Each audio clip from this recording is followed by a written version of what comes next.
Hello students, welcome to our new channel steno वाले sir. मैं आपको डिक्टेशन प्रोवाइड करने जा रहा हूँ। Be ready for it. Start. Controlled by section 32 stop. As a general rule, section 11 is controlled by section 32 where the evidence consists of the statements of persons who are dead or cannot be found. Stop. But this rule is subject to certain exceptions. Stop.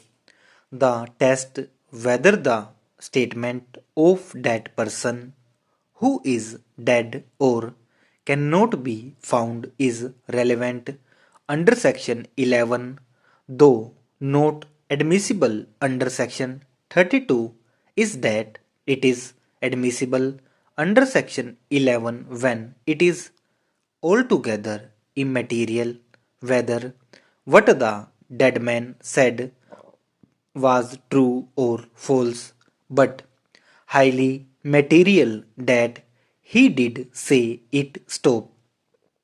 There is difference between the existence of a fact and statement as to its existence. Stop.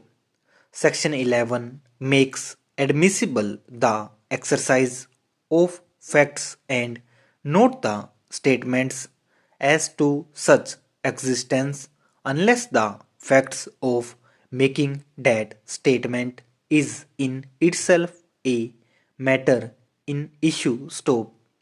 For example, suppose that the person who died in 1885 can be proved to have said any time before he died A was made when he made his will. That is material to show that there was a will of some sort before 1900, and it makes not the slightest difference whether the statement that A was made when he made it is true or false. Stop. The evidence would have the same and no more or less value under section 11 if the person had said A was not mad when he made his will. Stop.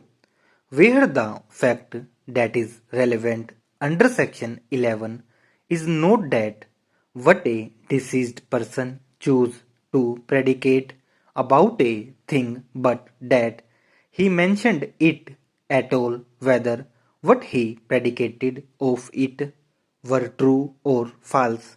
Then and then only it is a case outside section 32. Stop. Para. Statements. Stop.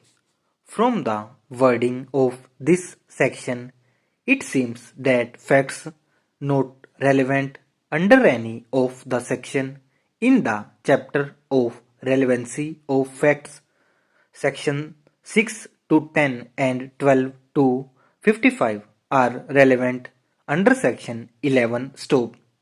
A statement is included in the definition of the term fact, and statements can therefore be relevant under section 11 of the Evidence Act. Stop. Sections 17 to 39 deal with the admission in evidence of the statements of persons. Stop. If a very wide interpretation is to be given to the words of section 11, the statements of persons inadmissible under section 17 to 39 would be admissible under section 11. For instance, at a trial of B of crime, it may be said by a witness that he heard A to declare that he had seen B committing the crime for which he had been charged. Stop.